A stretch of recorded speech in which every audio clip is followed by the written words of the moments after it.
How is it going, ladies and gents, and welcome back to the Nerdwide podcast. This is your last episode, a weird one. Not okay. Well, the last weird episode of the Nerdwide podcast. We return to form next week with our TV show we'll be mentioning later on, and then a movie, which Chris is ultimately just very excited to watch.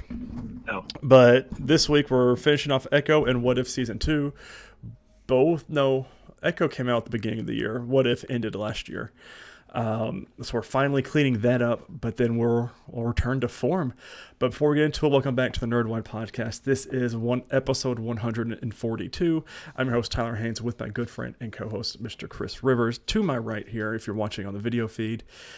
Chris, how has your snow week been? Because we started talking about that last week, and Tennessee got hit real bad this week.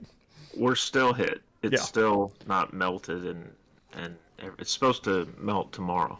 Finally, I'm over it.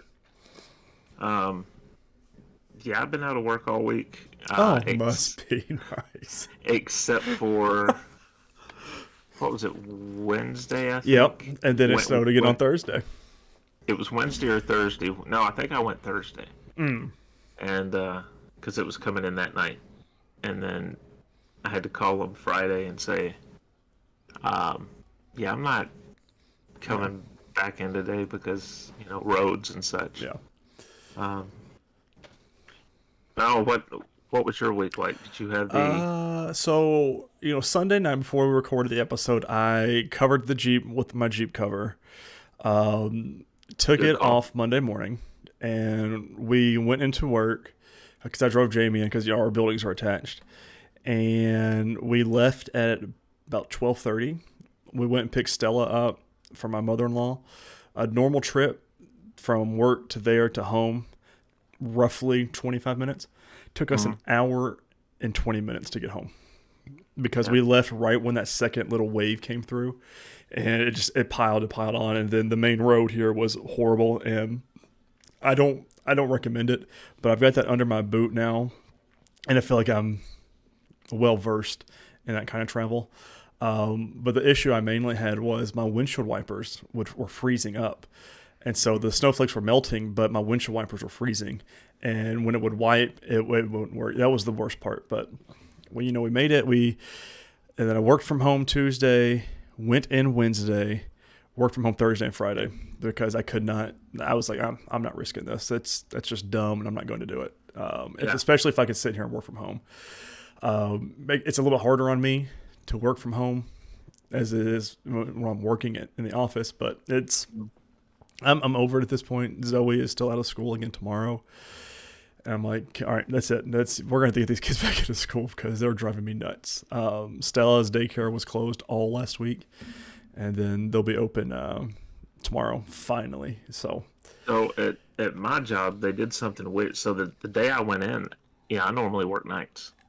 I had to go in on days because they made everyone that could get there work one shift. So, nice. So like one of my leads in my department, her daughter's daycare was closed all week. She doesn't have anybody that can watch her. So she was like, if we were working normal hours, I'd be all right. But I'm missing out on a week's work because they're shifting the shift. She was like, it sometimes just makes you wonder how management operates in certain places. I've never understood that. I mean, it's probably why I'm not in management, because I don't have that the anti thing to do in my brain. So what do I know? You're not a villain? Yeah, I'm not a villain. Well, it depends who you ask. Quick housekeeper before we get into this, because there's a lot of fun things I've been wanting to talk about with you, Chris, that I have not been able to talk to you about until the show. Don't forget to subscribe to either our YouTube or whatever podcasting service you do use. We should be getting some trailer news any day now, I feel like, on some of our stuff. The boys in particular, we do get our release date of when the second half of Invincible comes out this week. So next episode, we'll have news on that. Because I don't know why they would announce that anyways. Why would you announce that this is Invincible? They said, we're going to have when we're doing the release date next week. I'm like, just announce it. It's not like it's a big thing. Just say when you're announced, unless they're doing a trailer with it. What's your guess? I'm thinking maybe April. God, I would hope not. Maybe end of February, beginning of March is what It's I'm crossing my fingers for. it's done. We know Right. it's So what are we like? What are they waiting on? Like I don't. I think we might have a trailer next week. I don't know if it'll be long enough to do a trailer reactions to. We'll have to look at it and see what the trend is. I hope it's not just a okay. Here's the date, because if it was just a here's the date, why wouldn't you announce this week? Why would you say, oh, we're going to talk about it next week? So I don't know how that works. Um, let's see. If you want to do more, you can always go to patreon.com/nerdwide. 3 different tiers for 3 different monthly subscription values. If you want episodes early, you want us to watch anything, talk about anything, do anything, it's all that kind of, well, okay, not do anything. Read, watch, or listen to books, things like that. That's the place to do that. I had to clarify. Chris, have you watched anything TV-wise this week? no, just the stuff that we normally watch. I guess I'll mention something brief here. I bought a series on YouTube. The channels, they stopped posting like a year ago. The only thing on this channel is this like 7-part series talking about, for those familiar with wrestling a few years ago, talking about Chris Benoit and the murder suicides, and were they murder suicides or were they just murders? And Right.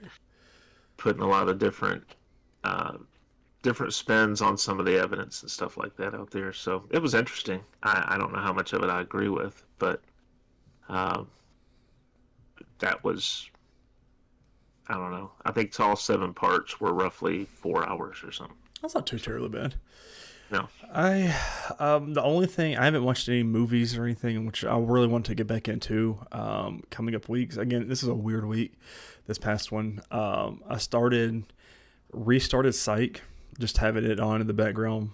I've been kind of show hopping between regular stuff like that, just to have something to listen to or in my ear as I'm working or doing whatever. But nothing crazy. Like I didn't even watch any movies this week. I wanted to get back to, there's been a superhero movie I've been wanting to watch again. Like Shang-Chi I want to see again, but I'm also going to wait for our Marvel movies until after the Oscars, because I don't want to watch them and then have to rewatch them again. So I'm just going to probably just wait on a lot of my Marvel stuff. But we finally returned to the DC next week. I'm really excited about it. But I want to talk about something. So Chris, last week you didn't watch the last episode we needed to watch for the What If series, so we're going to talk about it now instead of, last week. Yeah. It was me. No, it was me. But this was a really good episode. You weren't lying when we talked about it last week. It is episode 6 of season 2, What If Kahori Reshaped the World? Which this one, if they bring to live action, I am going to be stoked about.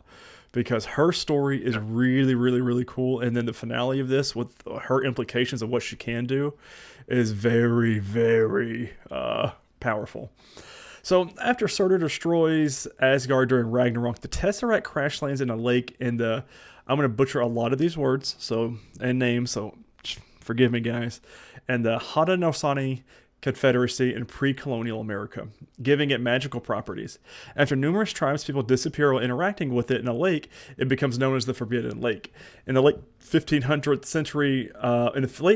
century, young Mohawk siblings Kahori and Wata are hunted by Spanish conquistadors, who ransack their village in search of the Fountain of Youth. While hiding inside a cave, Wata is captured and Kahori is shot, causing her to fall into the Forbidden Lake, which teleports her to another dimension, where she is nursed back to health by fellow Mohawk people. A villager named Atarax,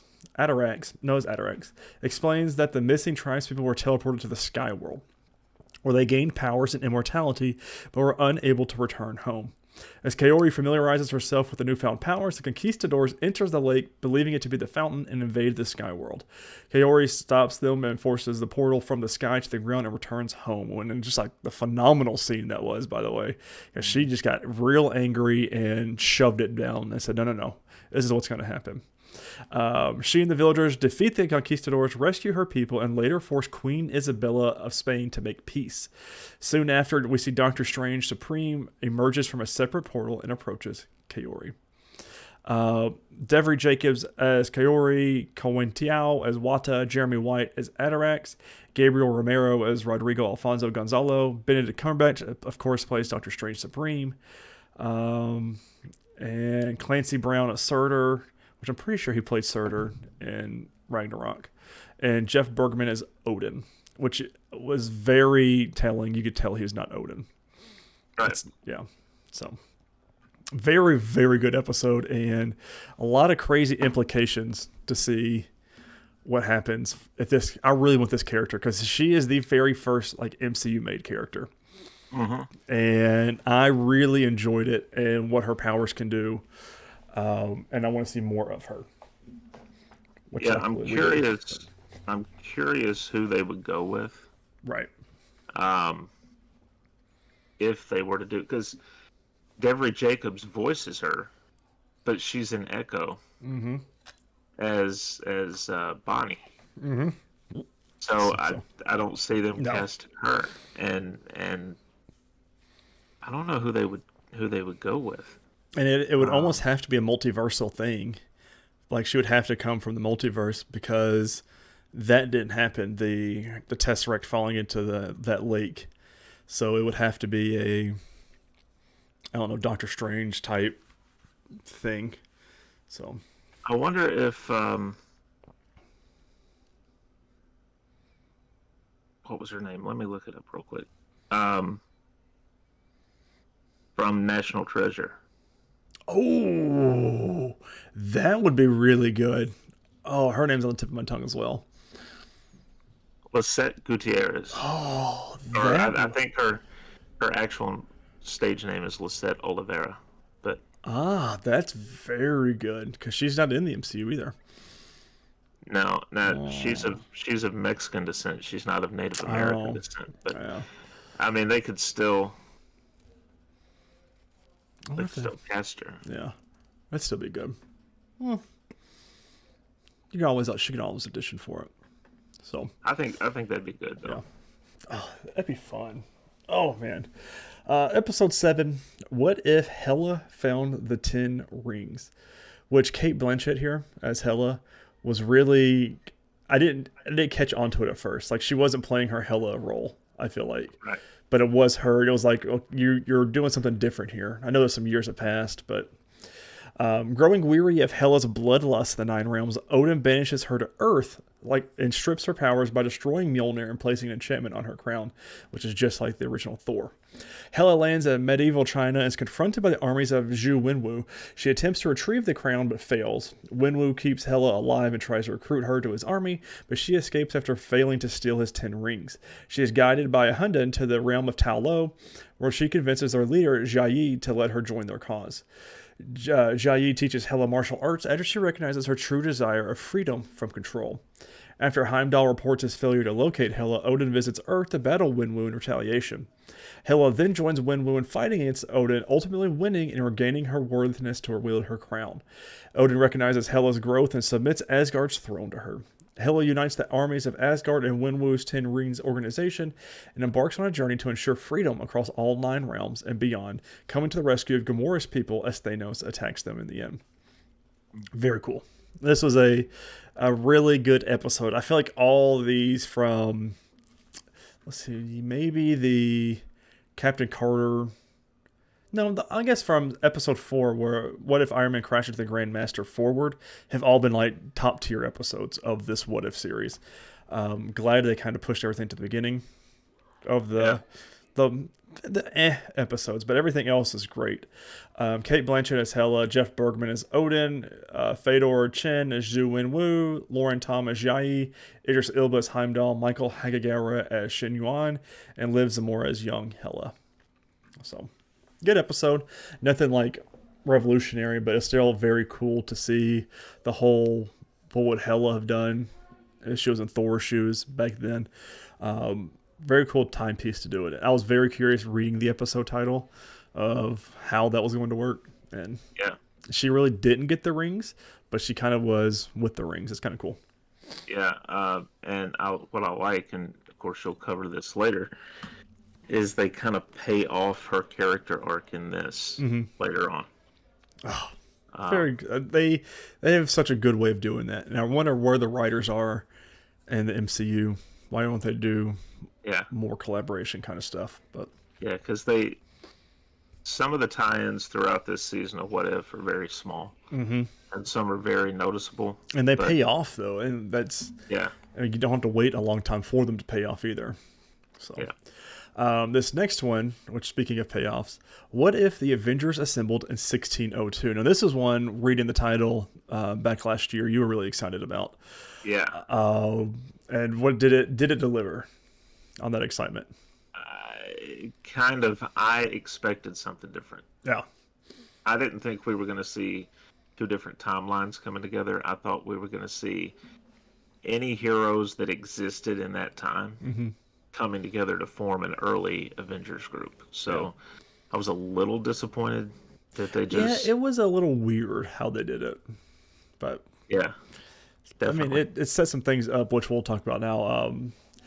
After arriving in an Elizabethan-era themed universe, Captain Carter agrees to help Wanda Merlin and Sir Nicholas Fury stop an impending incursion. She saves Prince Loki from being pulled into a tear, but fails to save Queen Hela and is hunted by her Sir Harold the Happy, Hogan, under King Thor's orders.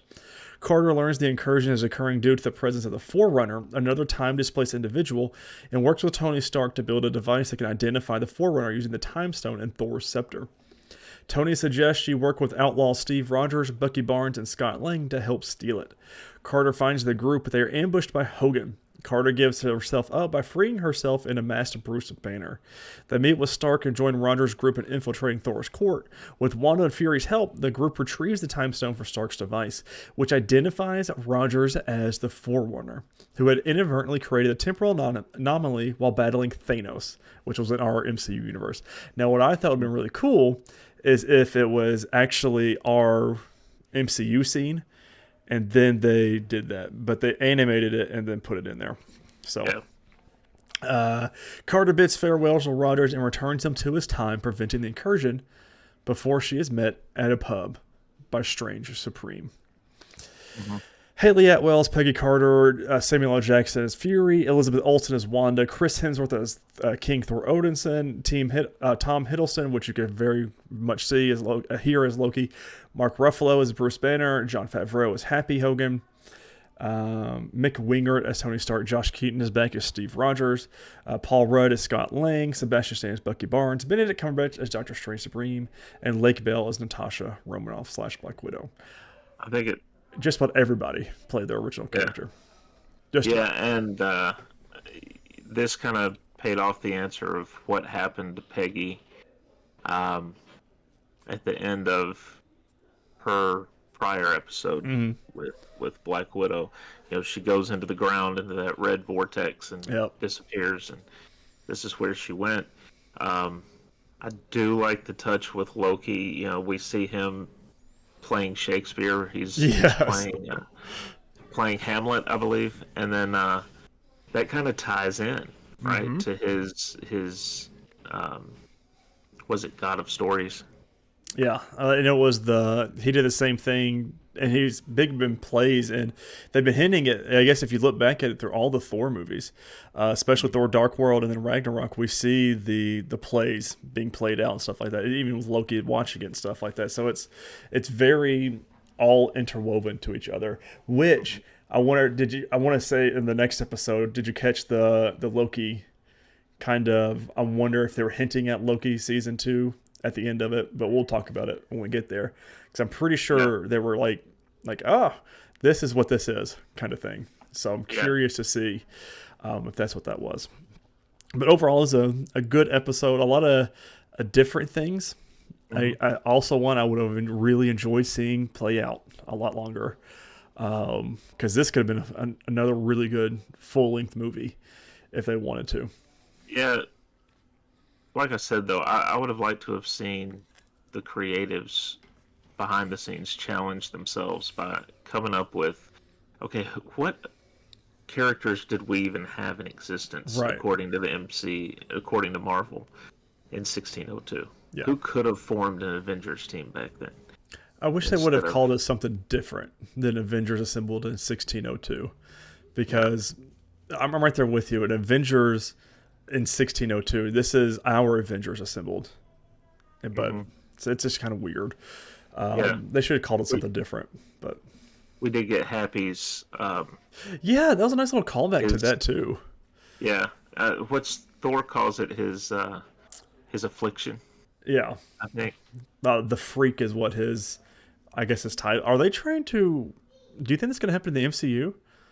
I don't know. Because that's 2 episodes of What If now, in 2 different universes that they've made him that way. I almost wonder if they're not just getting us set up for the Hulk battling Red Hulk. Yeah, Yeah, it's not the same, but they're kind of teasing it because we do have Harrison Ford as Thunderbolt Ross. So yeah, it's going to be interesting to see what they do with the. God, that's still 2 years away. Blows my mind. Listen, it's still. I know this is slightly off topic. It still is weird to me. We're only getting technically one MCU movie this year. yeah, I'm like, that's unheard of. We've kind of been spoiled a little bit with 3 to 4 every year, and so far we still don't have any MCU TV show announced this year. yeah. And I'm like, what are we doing here? We'll definitely get some series. I think it's probably good. I've heard some people talking about superhero fatigue. Yeah. So it might be good. DC's not going to put anything major out. We got Deadpool 3 as the only major MCU movie. The Sonyverse movies are not really. We can't count those. No. There's a story I want to put. I think I've got it on my phone. If not, I need to add it on there. From the Amazing Spider-Man, that they were going to have Andrew Garfield in it for Madam Web, but then decided just no, they didn't want to do that. Sweet. Everyone's like, what are the decisions here? We do have the new Joker movie coming out, which I'm not really excited about. I wasn't a big fan of the first one anyways, but this one's going to be a musical on top of it. And I'm like, I'm curious how Lady Gaga is going to do as Harley Quinn. Yeah. We're going to see. Hey, we'll see. Episode 9 and the finale of Season 2. What if Strange Supreme intervened? A very, very, very cool play on from last season of What If, which was classic Strange Supreme, and it was very well done. Strange Supreme takes Captain Carter to a Sanctum Infinitum, where he reveals that he has been capturing universe killers to atone for his sins, and asks for her help in capturing an escaped variant who fled to a universe where Hydra used the Tesseract to destroy the world. Carter agrees and encounters Kaori, who reveals that Strange has been capturing variants to feed something called the Forge, a contraption he built to resurrect his lost universe. As Strange attempts to kill Kaori, Carter frees his captives, allowing her and Kaori to escape. Amidst the chaos, the pair encounter Black Panther Killmonger, who Kaori separates from his armor, allowing Carter to use the Infinity Stones. Very cool design for both her and Killmonger's designs. I thought hers was very well done. And then Killmonger's obviously as well with the stones. Oh, very cool. While the pair battle Strange at the Forge, the variants lend their weapons to the 2 women while Kaori sends them home. Strange is taken over by his demonic self, though Carter separates them. As the Forge starts to collapse, Strange sacrifices himself and his counterpart into it. The Watcher returns Kaori home and brings Carter to Strange's restored universe, revealing he succeeded in resurrecting Christine Palmer, though he can never be reborn back into it. Carter asks the Watcher to show her the multiverse before taking her home. A lot to talk about here. The Sanctum Infinitum with all the universe killers was very cool. You can see all the variants like in their little, almost like snow globes captured in there, which if anybody knows, that's very dangerous anyways, just to keep stuff where you could just, all it does is fall off a shelf and breaks and comes back in. The little prison break scene was very well done. You talked about Hela earlier, kind of having her little redemption back in here. We got to see a lot of characters that we haven't seen in a minute. Like there was just a lot of fights going on. We saw the What If zombies back into it. That was a very, very, very cool scene. Yeah. I think Carter's like, oh, I know her, Wanda. and then it shows the zombie face, and it was very cool. Hela taking over all the zombies was very well done. I wasn't expecting a zombie callback to the first season. I'm glad we had it. But what I was talking about earlier, last episode, her seeing the tree, the Yggdrasil, that was definitely like a Loki thing. Yeah. Them like falling back and seeing that.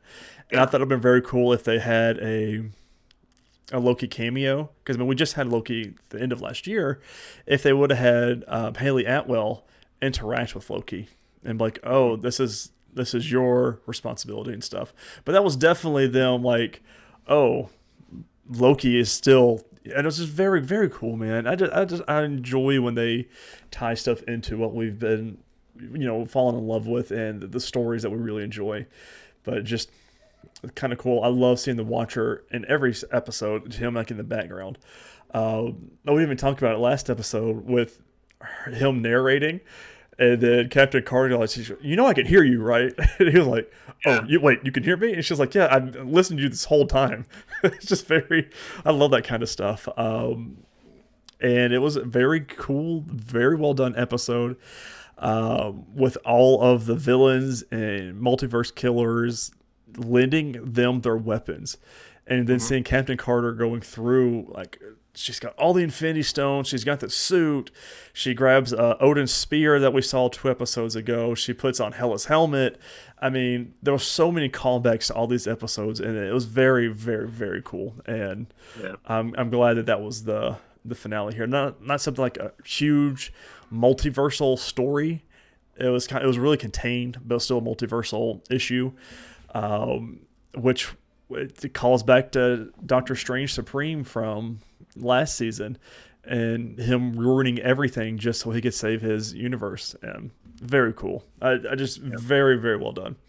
Now the question is the ending.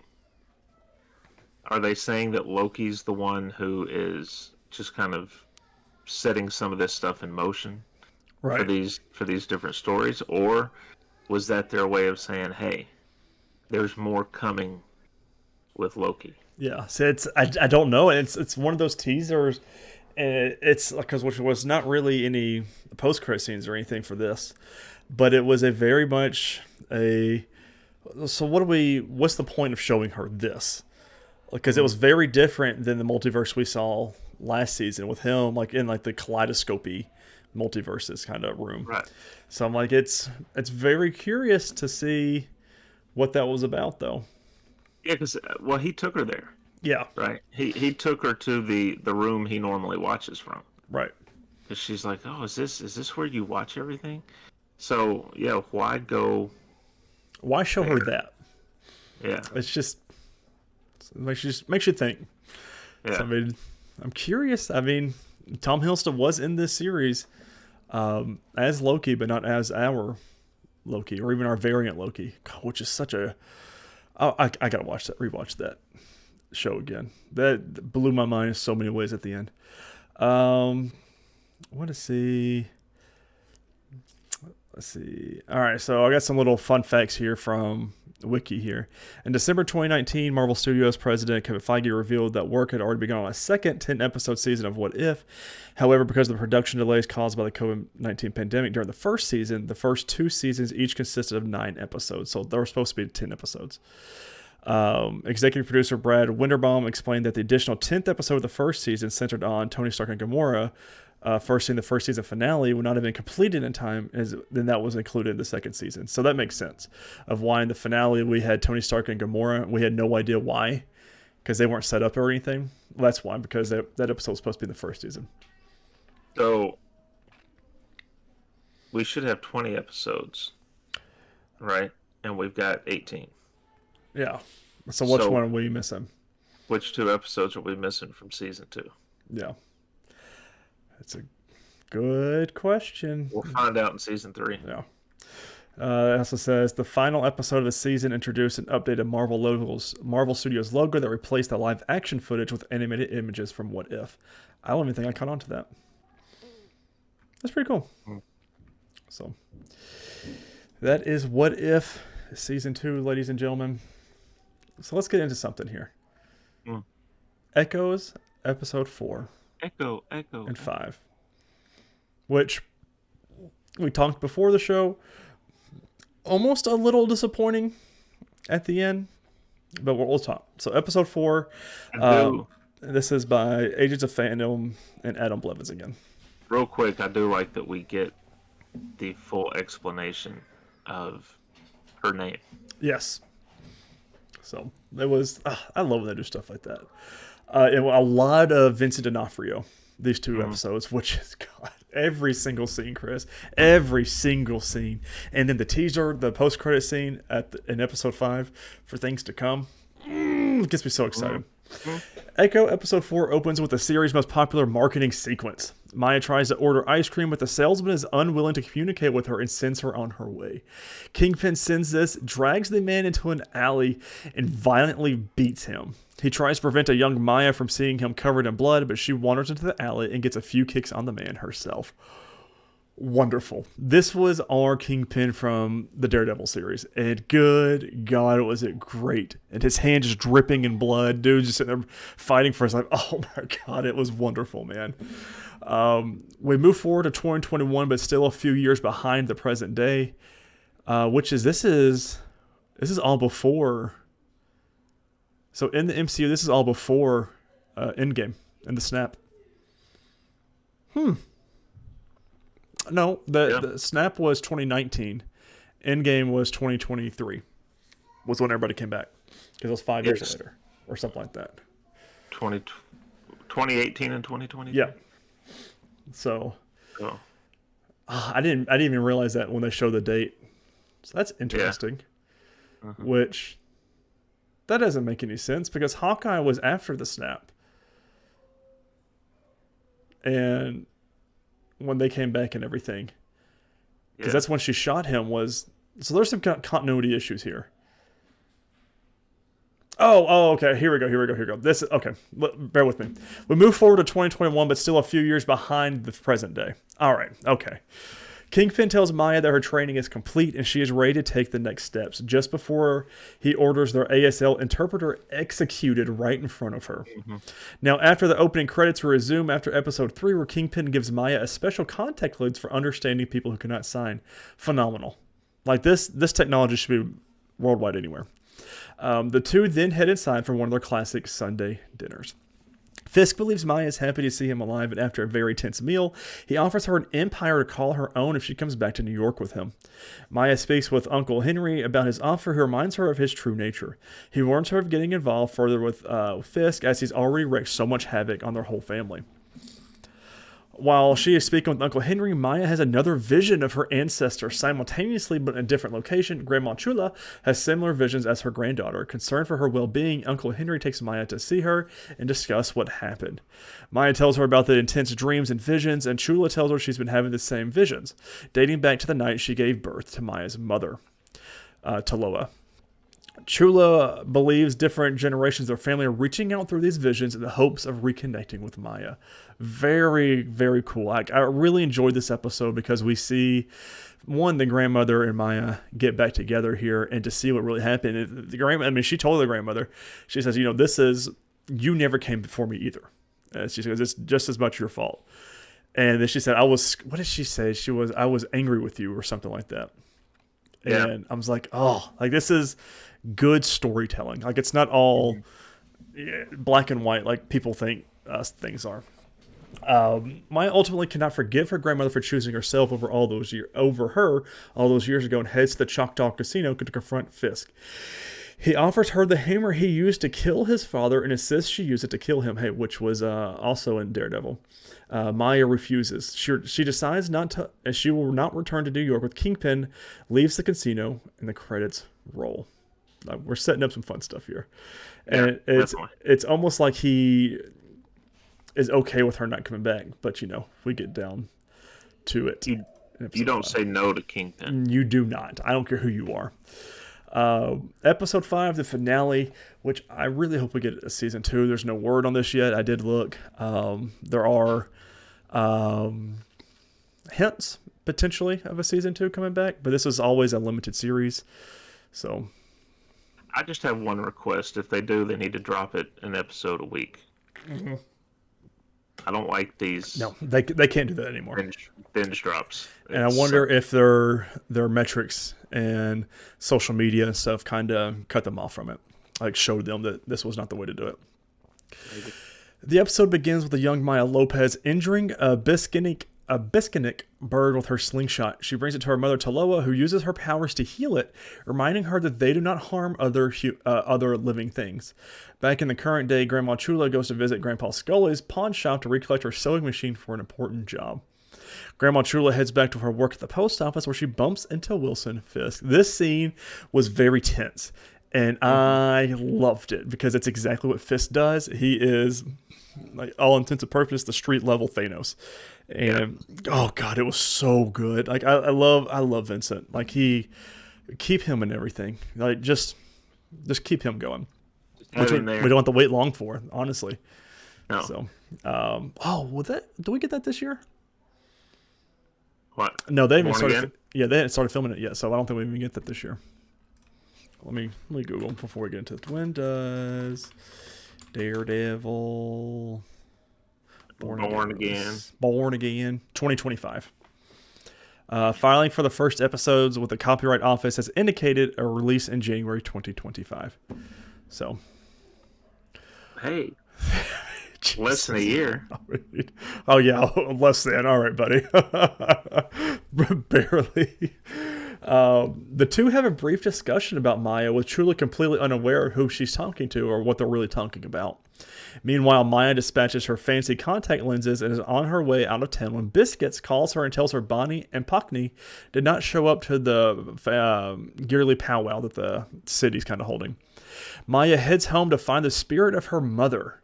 The two reconnect, and she reminds her daughter that she isn't alone. Her ancestors are with her and always will be.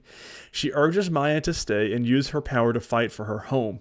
She shows her daughter her new suit, crafted by her grandmother with years of history and ancestry sewn in. Festivities kick off at the powwow as Maya arrives just in time to help those closest to her. The suit, not that impressive. I didn't think it was the best, but it is very much a grandmother put together suit. So I was kind of like, okay, I'm with it. Like when I enjoyed what she wore for most of the season, the little black sportsy baseball tee and with the little the sun logo on her shoulder. I thought that was very cool, and I imagine this suit will probably have a little bit of rework into it as we go forward, and maybe even get Daredevil's person to do. Oh god, there's just so much things we could do here. Back at the powwow, Uncle Henry warns Biscuits that things are about to get dangerous and recommends he take up arms if he has any. Biscuits drives his monster truck over the two vans of Fisk's minions, ensuring they can't escape and wreak havoc. Uncle Henry shoots Fisk's minion Zane, who is attempting to launch an RPG into the powwow crowd. Very cool.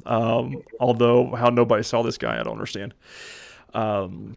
Meanwhile, Maya and the Kingpin meet face-to-face in the barn where he's holding Bonnie and Chula captive. The two get into a war of words where Kingpin finally confesses to killing Maya's father, William Lopez. Maya then infuses her family with the power of her ancestors and then stand and fight against Fisk's men. Very cool scene. Very MCU scene. You could tell something was going to happen, and then she does the whole, like, they did this multiple times this episode, but flashing through every generation was very cool. And for the video watchers, I'm just flashing my hands, kind of like a, I don't know, portal scene, I guess. But she does her hands out and infuses her family with it. And then Chula having super strength and beating these guys up, and all of them are like, oh, okay, this is very cool. Very well done. Let's see. Maya uses her mother's healing powers. Kingpin then demands Maya to tell him what she did to him. And before she answers, he ups and leaves. They didn't really go into it. She did a little scene of him sitting on his bed while his father was beating his mother into the wall, like beating her so hard it was cracking the wall and everything. But seeing Vincent D'Onofrio and his emotions, God, it's so damn good, man. If there's ever any con nearby and he's there, I'm gonna do what I can to get there just to take a picture with this guy and meet him, because he is such a phenomenal actor and he is huge. And it's just very cool to see this. And it's really cool, too, because he fought for this character just as a lot of these other actors fight for their characters. And he's one that's been, hey, I want to keep this character going. I want to keep this alive. How do we do this when they got the rights to it? And here we are, and we don't see him again until Daredevil Born Again. As quickly as the fighting begins, it's over and everything is back to normal at the Lopez household. The episode ends with the family spending time together for dinner, but it's not the end of the season. A post-credit scene teases Kingsman's future run for mayor, which will likely lead directly into the events of the upcoming Daredevil Born Again. Now, very excited because they're going to make him mayor, or him running for mayor, which all the Spider-Man, which is the Daredevil stuff, and it sets so many storylines up, like so many very good storylines. I did not like how the broadcasters were doing it. I don't know if it was Fox News or CNN or whatever it was for this world, but they were like, oh, we need someone not political, someone who's very powerful, who's very hungry to make change and is not afraid to take down the competition. I'm like, you guys are being very on the nose of what y'all want here. I mean, like, y'all are very much not leading this up to imagination. Y'all are leading us to the pond and making us drink. I'm like, y'all could have done something a little different, like maybe had two of the adjectives there, but they just kept going. I was like, just say his name at this point. Just say William Fisk, and Wilson Fisk, and be done with it. Yeah.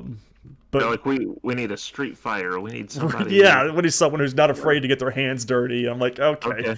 Let's who's not a career politician. I'm like, guys, just let's go. So Marvel's become very familiar with the post-credit scenes over their histories, but this one certainly raises some questions. It undeniably teases something very exciting for the future of street-level MCU, but at what cost? If the whole point of Marvel's Spotlight is to tell more focused, self-contained stories, using a post-credit scene to tease the future of another character besides Maya seems contradictory, which I can see that. But I don't think this should have been a Marvel Spotlight. I feel like this should have been an MCU show. Like, I don't think it should have been the Marvel Spotlight. So, because Hawkeye was in a Marvel Spotlight, and that's where Echo was introduced. So why are we? I don't know. There's reasons for the Spotlight term. Yeah, but I really like this 5-episode series. I could have gone another episode. Yeah, I thought 5 was a little on the low side. Yeah, some things I would have changed in the finale. The powwow was a little. I felt rushed, I guess. We did get to see Biscuits drive a monster truck. Yeah, we did. Because they even set that up in the beginning of the episode, talking about he was at the junkyard and he knows this is what he wants, and he got the monster truck and came in handy. Don't really know if it would have crawled across those vans like that, but probably. Hey, it's like, but it was still cool. Him and his dog Jack. No. Is that right? Billy Jack. I like Biscuits. We always have to have that comedic relief in these shows. Mm-hmm. But very good. I really enjoyed Echo. I feel like I'm higher than most critics and people that watch the show are. But I really like the Maya character. And the actress who plays her, I wish I need to pull it up. Actress Echo. Aliqua Cox, which she actually is a Native American actress, and she is deaf. She was on Jimmy Fallon, and she was talking about like how much it all meant to the deaf community and little girls and things like that too. And it's just, she really enjoys her character, which her real life and her character, two polar opposites. Like, she's very bubbly and very smiley and very happy all the time in real life. Character, no, not so much. But yeah, God, it's such a good show. I'm very curious to see what they do moving forward. Yeah, not just for her character, but I'm wondering because we never got the answer fully of what she did to Fisk, and I think she took some of the pain that drives him away. Yeah.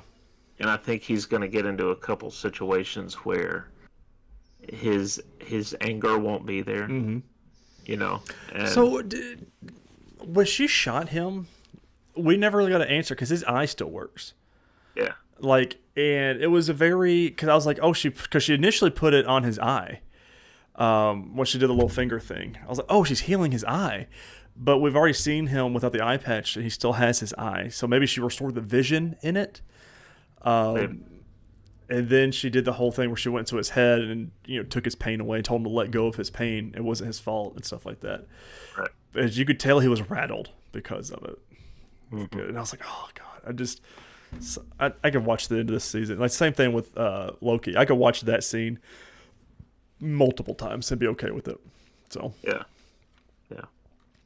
Good series though. Yeah, I want more, and I wonder what's next for this character. When do we see her again? I'm hoping Daredevil. Hopefully before then. I don't know what they could work her into though. Yeah, because we're not going to see anything till Daredevil. I feel like, because I doubt she's in Deadpool. No, probably not. Releases this week. Only thing I got for you is The Bachelor season 28. So. We are setting up the fantasy bachelor bracket tonight. So if you want in, Chris, now's your time. You gotta pass on this one. I think I'd be at a disadvantage. I'd probably do about as well as I did with fantasy football. Well, I'm ready for that to come back too. I'm not ready for football to be over. But I want to win so bad after seeing that trophy. Okay, that's all I've got for TV.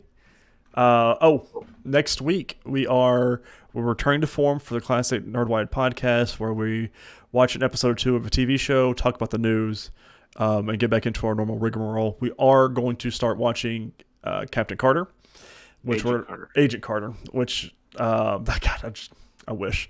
Which we're going to watch the first 2 episodes of season 1 for next week. And then we'll do the movie we'll talk about and do some news and talk about the Oscar nominations and how we're going to watch those before the Oscars comes out. So, but that's all I've got for TV wise, though. It's exciting times, though.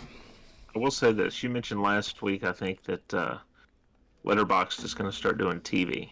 Mm-hmm. And I noticed Echo is in Letterboxd. So they have like a couple of shows, but it's not.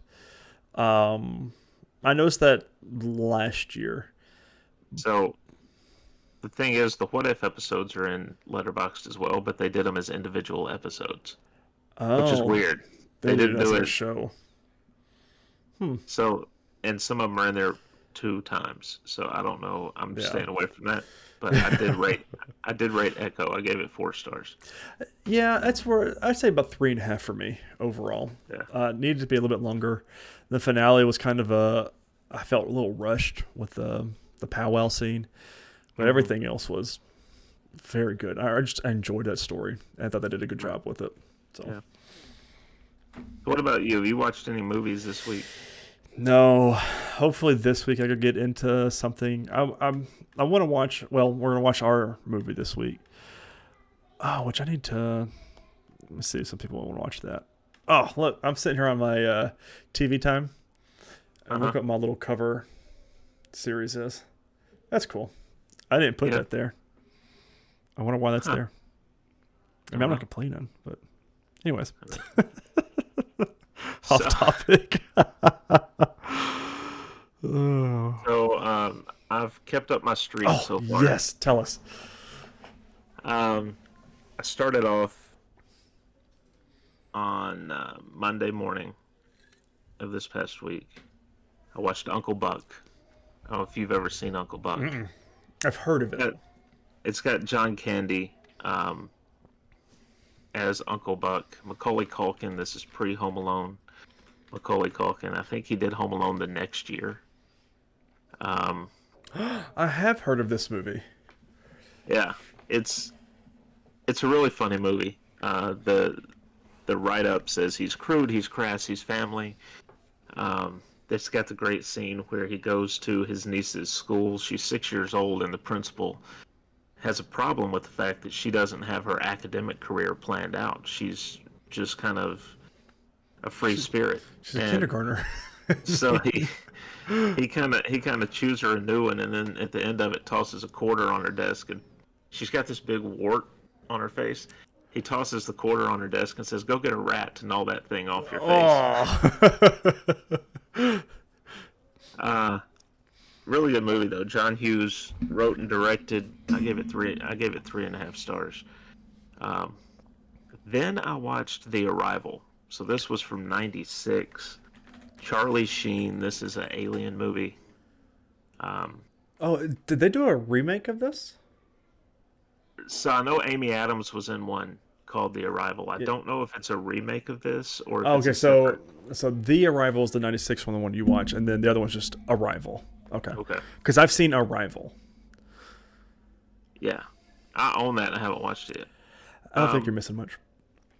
If I remember correctly. Okay.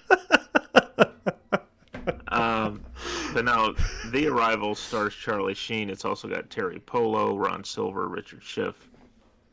Basically, he is, I don't know what they exactly, he's an astrophysicist. And he begins to receive these messages from space.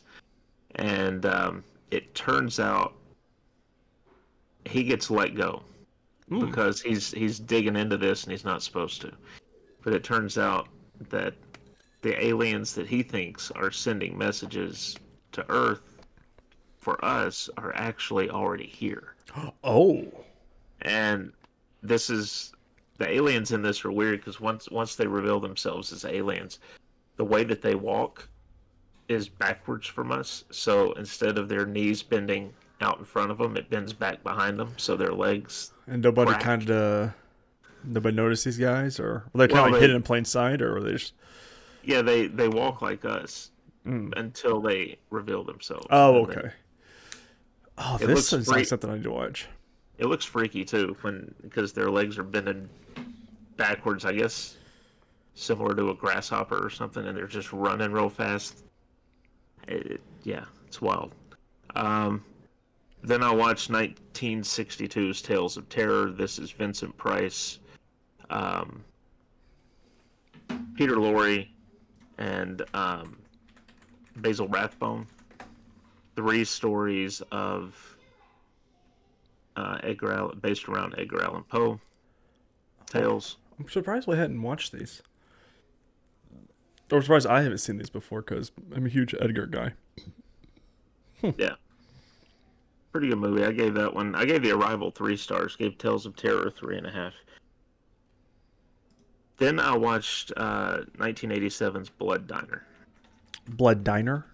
Yeah, 2.5 stars on this. I just wasn't in the mood for it. This is one of those. It's a really silly horror film. Some of the characters are over the top. Basically, these guys, their uncle is he's following this religion where he worships Shatar, and he ends up killing this glee club. And he comes to their house. Their mom's gone on an errand. He comes to their house. The cops track him there. He gets shot down in the front yard. And the kids are different. Like, you pick up on the fact that they're different. So then it flashes forward 20 years. They dig up his corpse. They cut his skull open to take his brain out. And of course the eyes are dangling from the end of his brain, and they put that in a jar, and he talks to him as they proceed to they run the diner, and what they do is they proceed to kill these women. They take different parts of them to build a body for Shatar. Oh, okay. And then they take the rest of their bodies and use it in their food.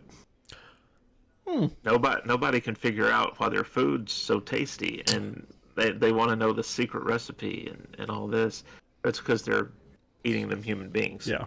Of course, cannibalism is the best kind of meat. But it's over the top. Like, this IRS auditor comes in at one point, and he's like, "I need to look at your books." And so the younger brother's like, "Oh, yeah, it's back here through this door." And they, as soon as they go through the door, you hear like a scuffle. And then he walks out with a plate, and he's got the guy's fingers on there, right? Because their daily special was fish fingers. Oh, So he comes out and says, "Hey, I got more fish fingers in." Just throws them in the deep fryer, pulls them out, serves them, and people are just biting into them. really But enjoying them. there's no bone. Oh, I'm like, okay, that's a flaw. it's not how that works. But no, if you're in the mood for something in that tone, it's not a bad little flick to watch for a horror movie. It's got a lot of gore, a lot of nudity. So Yeah, my kind of stuff. be ready for that. Next, I watched 1995's Braveheart, Never seen it. which I can't believe. I can't know. believe it. That's another one of those that's just like, why haven't you seen it kind of things. Gave this 4.5 stars. This won the Best Picture that year, I believe. Mel Gibson, I think no, he didn't write it. Randall Wallace wrote it, I think, and Mel Gibson directed and starred in it. He didn't want to star in it. He directed, produced, and starred. The studio would not make the movie if he didn't star in it. He was almost 40, and the character he's playing is supposed to be in his 20s. But they insisted he star in it if they were going to make it. It's not historically accurate. He's acknowledged that over the years. He's like, we did it to entertain and kind of give people an idea of who this person was. It's about, I want to say it's 2.5 to 3 hours. And it's get a little bit of a tearjerker at the end.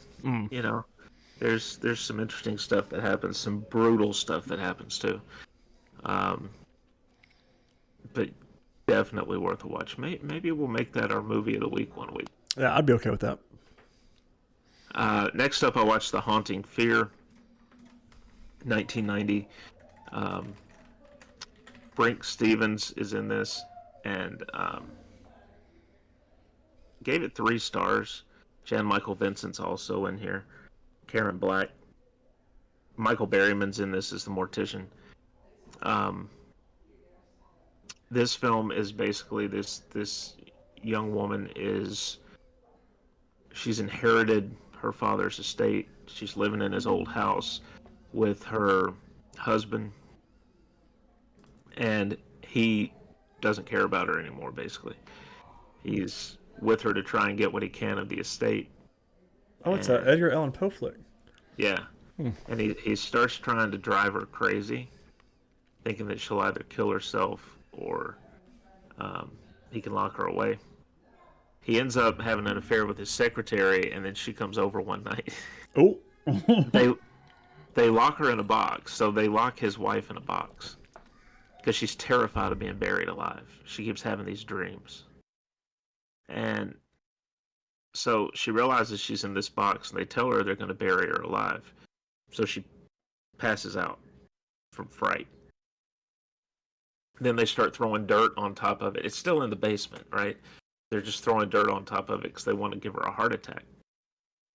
So she comes to again, sees the dirt, thinks that she's buried, and instead of having a heart attack, she just snaps. And she loses her mind, and she just starts cackling and going crazy. She busts through the coffin, or the box. It wasn't actually a coffin, and proceeds to deliver payback.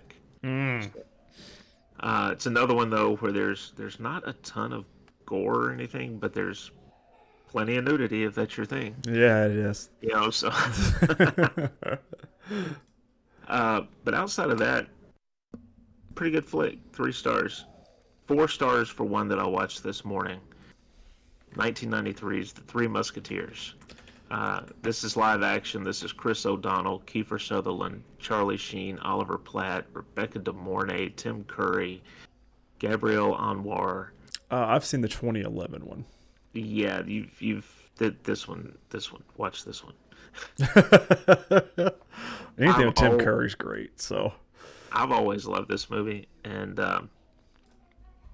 yeah, it was fun to revisit it. I try not to pick the titles I'm gonna watch ahead of time. Just whatever catches my eye. Yeah. But this was definitely a fun movie. Um, I don't know. This is right around the time. I think this is maybe a year or two before Chris O'Donnell went into those less than great Batman movies. Less than great. Trying to be nice. Trying to be nice. So yeah, I don't know. That's what I watched this week. I like it. I always love when you're doing it.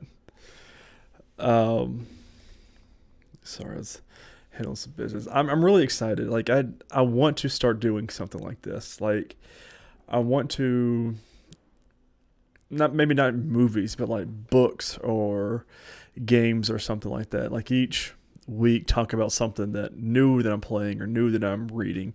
That's what I really need to do. I need to finish up my books because I just keep stockpiling where I get more, and I want to start.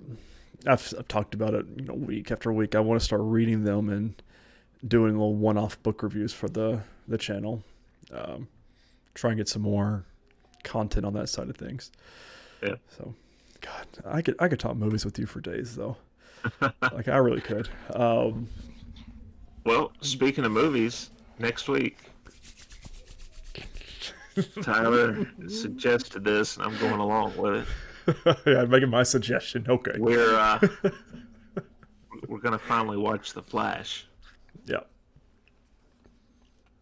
Like I told you before the show started, at least right after that, we're gonna start watching the Oscar nominees. Yep.